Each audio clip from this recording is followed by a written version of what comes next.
VOA Afrique. Bienvenue à vous dans Washington Forum. Cuba, un rapprochement historique. Qu'adviendra-t-il des initiatives diplomatiques de Barack Obama après son départ? L'ouverture vers Cuba est-elle appelée à durer? C'est au programme dans Washington Forum. La visite historique de Barack Obama à la Havane, de l'arrivée de Fidel Castro au pouvoir à ce premier voyage d'un président américain depuis 90 ans. Retour sur un demi-siècle de relations conflictuelles entre les États-Unis et Cuba. Après l'embargo, quel avenir? Politique, économie, culture, immigration, on en parle tout de suite dans Washington Forum.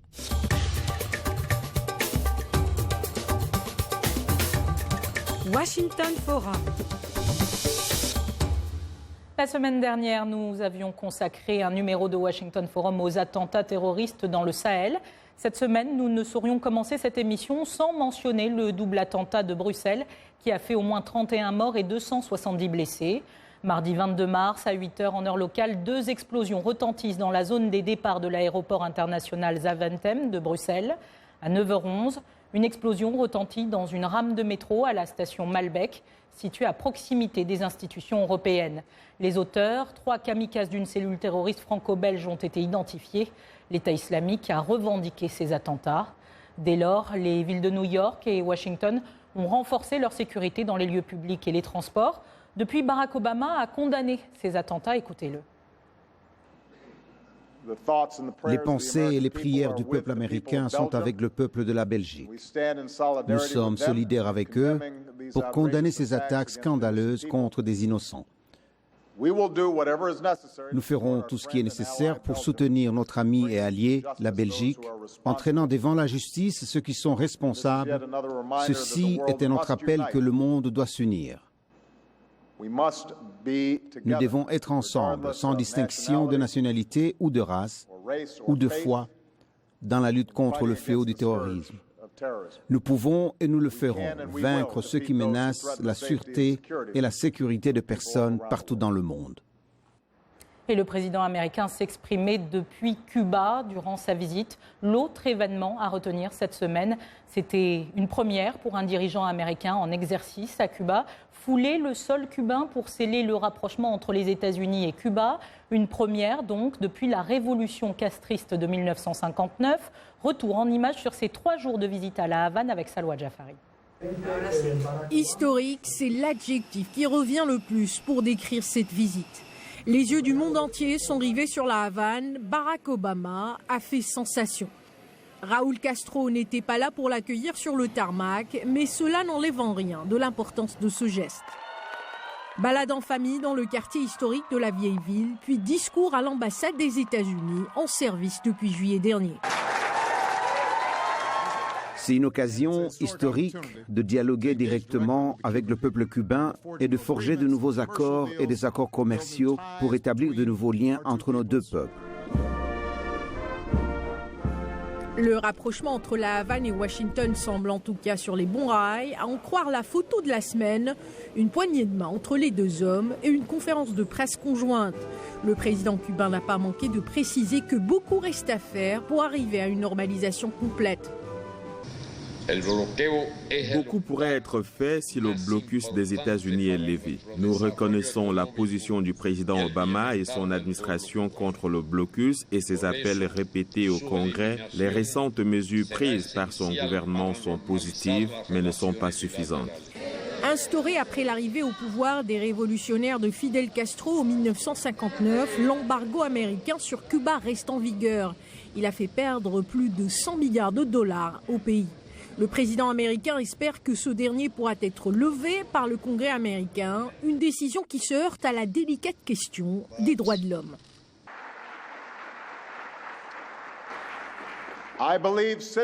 Je crois que les citoyens devraient être libres d'exprimer leurs opinions sans crainte, à organiser et à critiquer leur gouvernement et à manifester pacifiquement, et que l'application de la loi ne devait pas inclure les détentions arbitraires de personnes qui exercent leurs droits.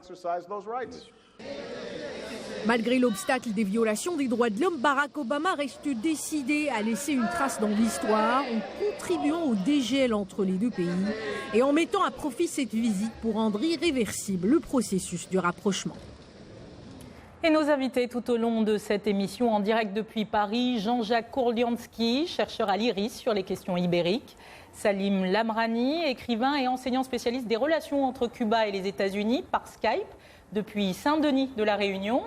Et Idrissa Seydoudia, vous êtes journaliste ici à la rédaction avec nous à Washington. Ma première question se dirige vers vous, Salim Lamrani. Remontons un petit peu l'histoire. Plus d'un demi-siècle de rupture diplomatique. Pouvez-vous nous rappeler les dates clés de ce blocage entre les deux pays ? Alors, il convient de rappeler que le différend qui oppose les États-Unis et Cuba remonte au XIXe siècle, puisque Cuba est le premier problème, la première préoccupation de la politique étrangère des États-Unis, dans la mesure où les pères fondateurs des États-Unis ont toujours vu Cuba comme étant l'appendice ajouté à l'Union américaine. Thomas Jefferson en avait parlé en 1805. Nous connaissons tous la théorie du Frémur de John Quincy Adams. Et ensuite, les États-Unis, bien entendu, pendant l'époque républicaine, au XXe siècle, avaient soutenu le gouvernement, la dictature militaire de Fulgencio Batista. Et s'étaient opposés à l'arrivée au pouvoir de Fidel Castro bien avant 1959. Je cite de mémoire la déclaration d'Allen Dulles de décembre 58, si ma mémoire est bonne, où il déclarait qu'il faut empêcher la victoire de Fidel Castro. Donc, quand Fidel Castro arrive au pouvoir en 1959, il se heurte immédiatement à l'hostilité des États-Unis, qui avaient dans un premier temps accueilli les dignitaires de l'ancien régime et qui avaient imposé immédiatement des sanctions économiques contre Cuba. Je tiens à rappeler le constat lucide du président Kennedy qui avait dit, je le cite de mémoire, nous aurions dû réserver un accueil plus chaleureux à Fidel Castro, ça nous aurait évité pas mal de problèmes. Effectivement, oui. Et effectivement, avançons un petit peu, on se retrouve très vite à l'embargo. À ce moment-là, comment ça se passe ? Les États-Unis ont imposé des sanctions économiques à Cuba dès 1960. Il est important de rappeler que la rhétorique diplomatique utilisée par Washington pour justifier cette hostilité vis-à-vis de Cuba a fluctué au fil des ans. En 1960, lorsqu'Eisenhower a imposé les premières mesures de rétention économique, il avait évoqué le processus d'expropriation et de nationalisation des entreprises américaines. Ensuite, Kennedy avait évoqué l'alliance avec l'Union soviétique pour justifier l'imposition de sanctions économiques. Au moment de la guerre froide. Oui.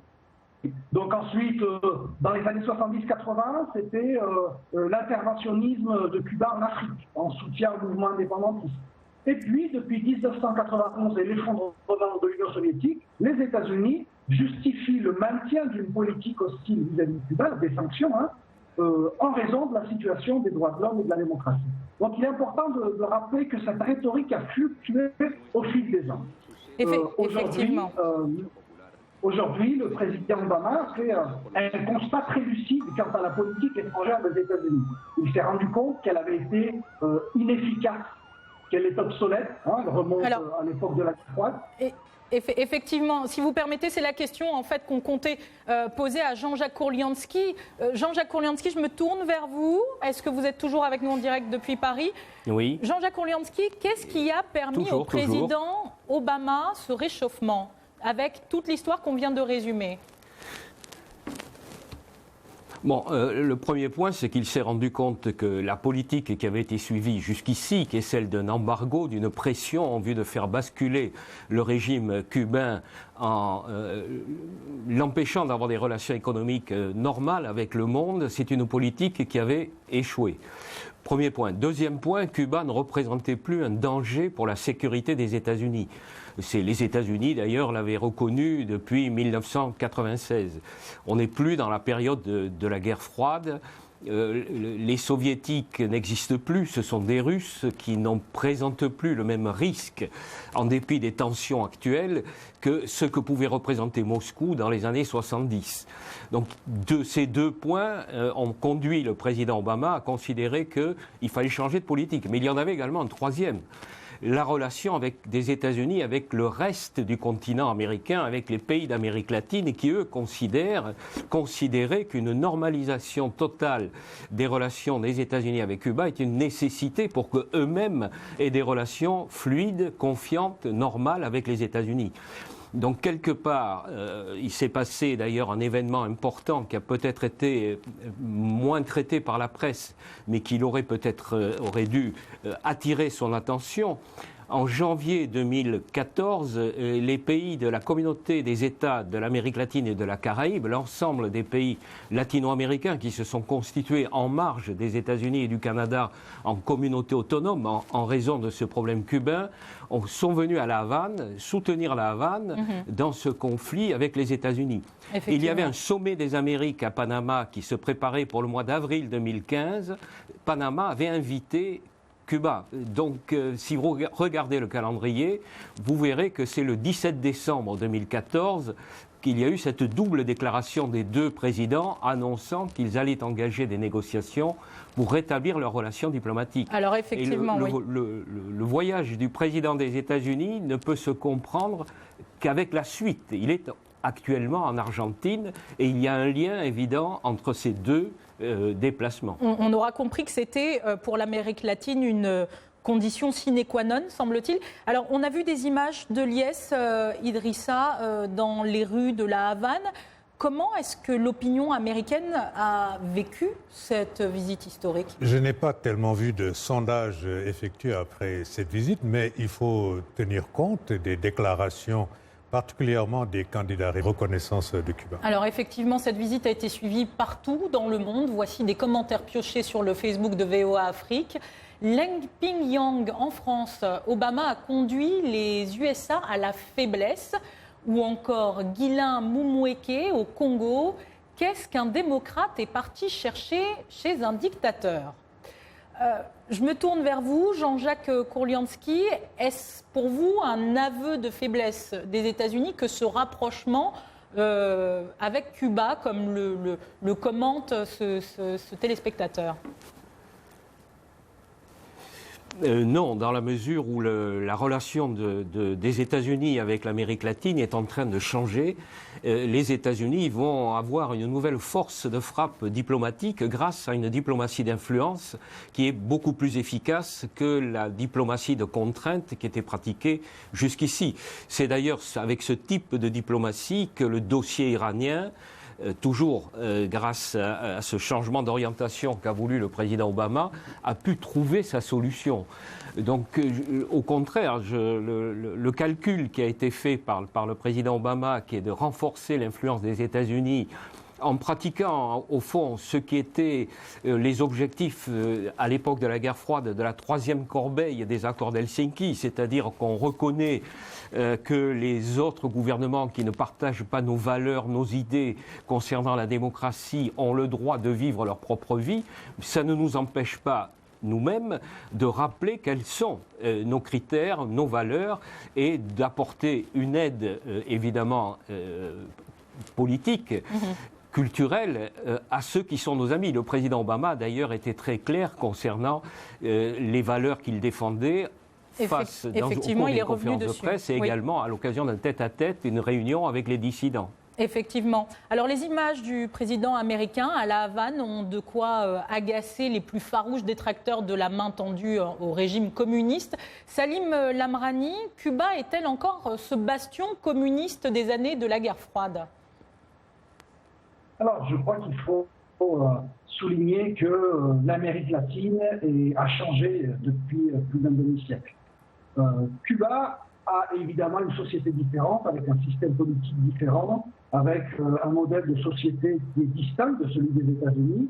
Et il y a évidemment deux conceptions complètement différentes de la démocratie. D'ailleurs, les deux présidents l'ont souligné.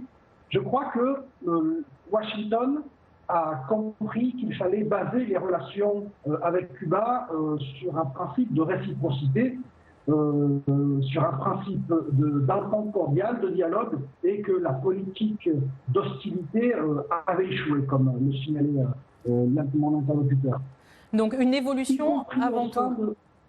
Pardon ? Une évolution avant tout. Je vous laisse terminer rapidement avant que nous allions. Allez-y. Une évolution avant tout, vous disiez. Il y a une majorité au sein de l'opinion publique des États-Unis qui est favorable à une normalisation des relations entre les deux pays. Et cela dépasse le clivage démocrate-républicain. Il y a de nombreux États à majorité républicaine, notamment les États-Unis de l'Ouest, qui, pour des raisons économiques évidentes, souhaitent avoir des relations normales avec eux. Alors justement, je vais rebondir sur ce que vous disiez sur les Républicains. Le comité national du Parti républicain a parlé d'une erreur historique. Le sénateur du Texas, Ted Cruz, candidat à la Maison-Blanche, a évoqué un triste jour de l'histoire américaine. Alors, nous sommes en pleine année électorale aux États-Unis. Idrissa, est-ce que cela ne va pas faire de tort aux démocrates, aux candidats démocrates ? Pas tellement, parce que la position des démocrates est très claire sur ce problème. Et je crois que Hillary Clinton, si elle est élue, ne cherchera pas du tout à changer ce que Obama vient de faire. Pour les républicains, c'est autre chose, parce que comme j'ai essayé de le dire tout à l'heure, il y a la réalité de la Floride. Vous comprenez, c'est avec ces exilés cubains, à un moment donné, la CIA les a utilisés pour essayer d'envahir Cuba et de faire tomber le régime de Castro. C'était la BD Cochet, une catastrophe. À cause de Cuba et de cette obsession, en quelque sorte, qu'il y a à ce sujet, on a frôlé une guerre nucléaire avec l'ex-Union soviétique quand Khrouchtchev a mis des missiles sur, en territoire cubain. Alors, on a frôlé ainsi la guerre nucléaire à cause de ce petit État et de ces différends, mais la nouvelle génération est peut-être différente et n'est pas comme l'ancien leader de ce mouvement qu'on appelait Mascanosa et qui insistait sur une politique inflexible vis-à-vis des Castro jusqu'à ce qu'ils tombent. Je crois que ce n'est plus la réalité maintenant. Alors, ce sont sur ces mots que l'on va marquer une petite pause. On se retrouve tout de suite après.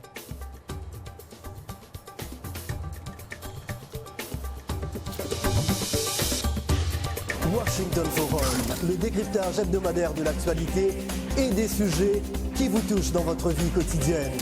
Débat en profondeur, interactif, aller au-delà de la nouvelle. Une perspective à partir de Washington sur des questions importantes. De Kinshasa à Abidjan via d'autres capitales mondiales. Washington Forum. Washington Forum. Depuis Washington jusqu'à chez vous, en passant par d'autres parties de la planète, Washington Forum, votre rendez-vous sur la VOA. De retour dans ce Washington Forum consacré au rapprochement entre Cuba et les États-Unis, un acte qui ne suscite pas forcément, qui suscite bien des réactions, dans les deux pays. Arzouma Compaoré. Pour de nombreux habitants de la Havane, la visite d'un président américain pour la première fois en 88 ans est un moment historique. Je suis très contente, honnêtement.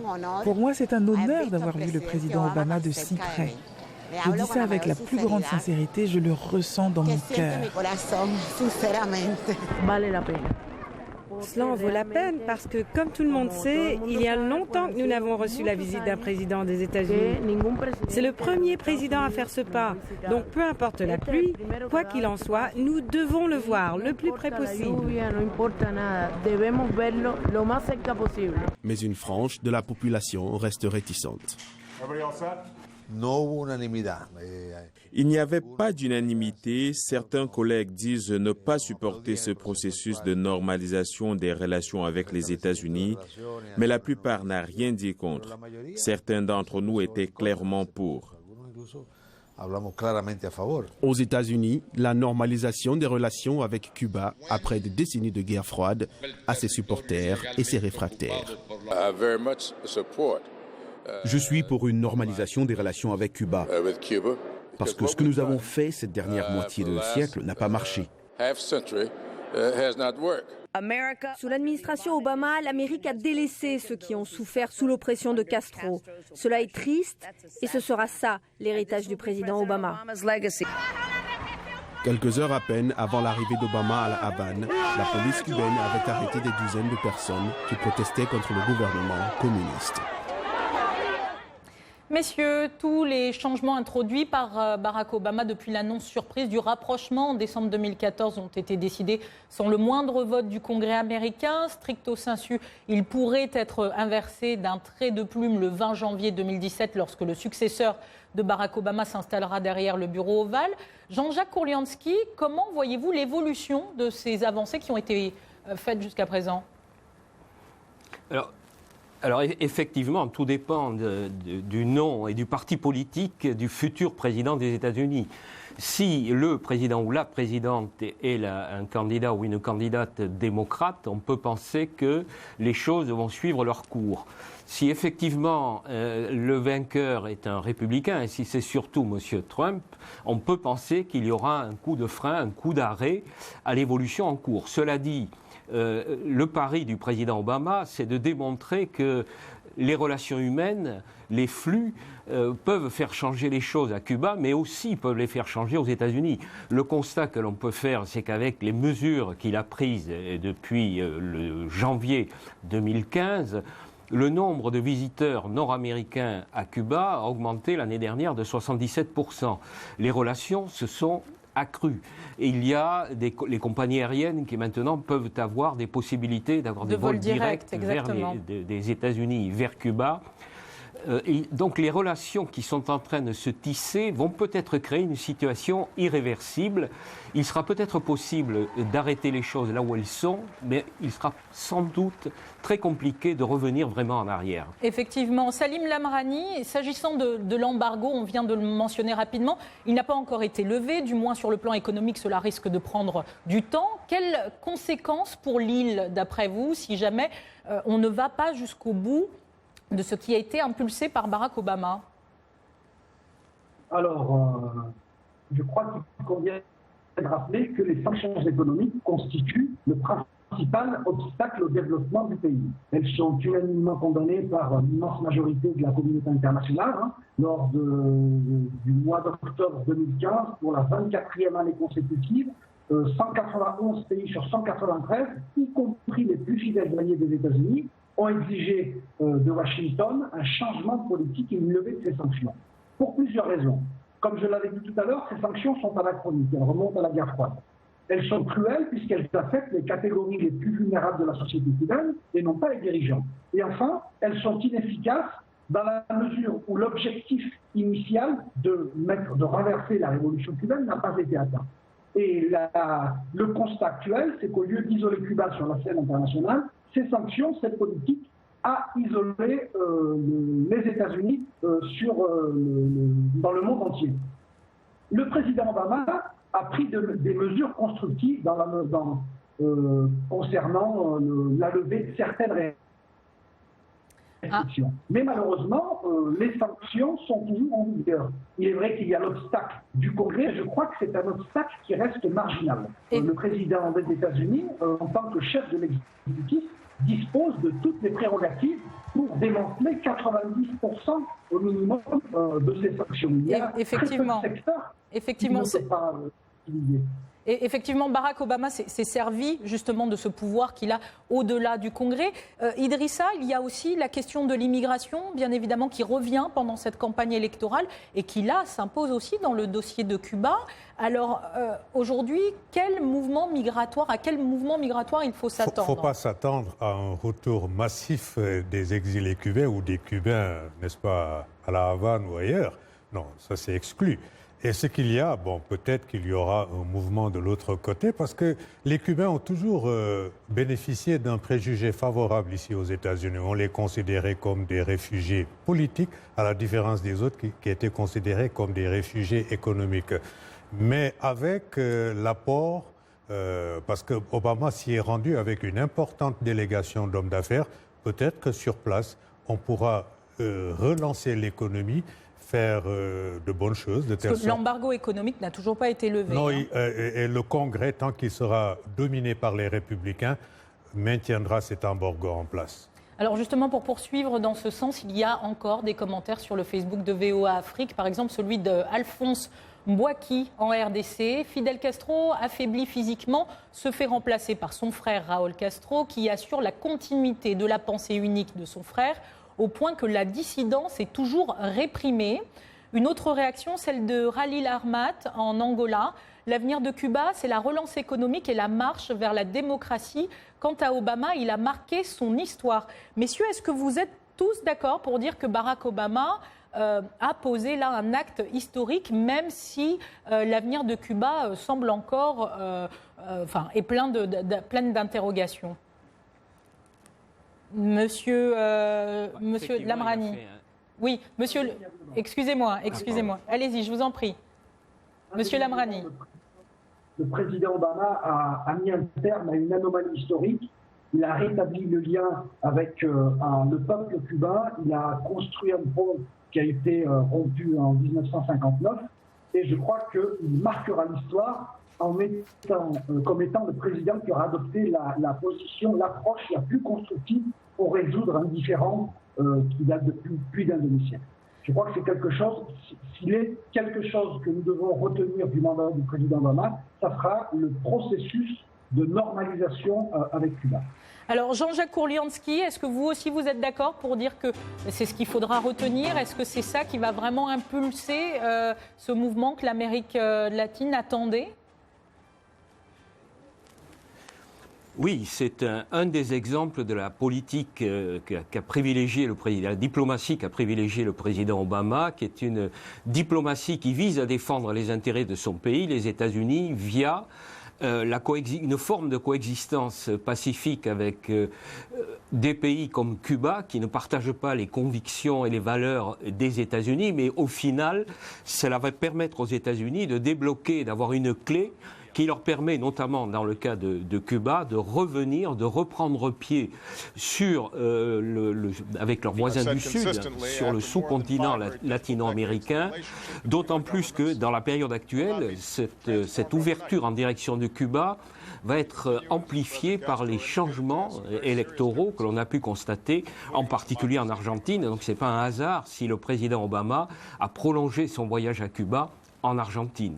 Effectivement. Merci. Idrissa, une dernière réaction, un dernier mot sur ce voyage historique? Il faut dire que, ça a été un déclic, en quelque sorte, mais tout dépend, en Amérique, en politique étrangère, de la politique intérieure et des groupes de pression, comme on l'a vu dans le cas de l'Iran, comme on l'a vu dans le cas de Cuba. Il faudrait un consensus d'abord sur le plan intérieur pour qu'il y ait une suite favorable. Mais est-ce que ces élections à venir, les élections présidentielles américaines, est-ce que tout le monde va être suspendu au résultat de novembre 2016 pour savoir si cette politique impulsée...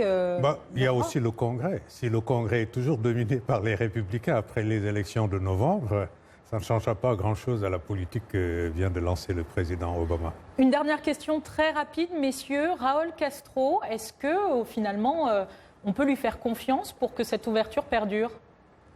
Monsieur Kourlianski. L'ouverture est très importante pour la survie du régime cubain qui est en train de chercher une voie de type chinois. Comment se maintenir au pouvoir sans changement politique, mais en donnant à la population les moyens d'améliorer très nettement le niveau de vie qui n'est pas très bon. Donc Raúl Castro va passer la main l'année prochaine et donc il faudra suivre avec beaucoup d'attention les travaux du prochain congrès du Parti communiste cubain qui va se tenir au mois d'avril, qui va définir, les grandes lignes de l'ouverture, je ne sais pas comment l'appeler, mais de type chinois qui va être suivi dans la politique économique de Cuba pour donner un plus grand espace au marché. Et d'autre part, qui va probablement annoncer celui qui va être appelé à succéder à Raúl Castro et mettre en application cette nouvelle politique économique. Très bien, merci beaucoup. C'est déjà le mot, c'est déjà la fin de cette émission. Salim Lamrani, merci d'avoir été avec nous depuis l'île de la Réunion. Idrissa Seydoudia, merci à vous aussi. Merci à nos invités.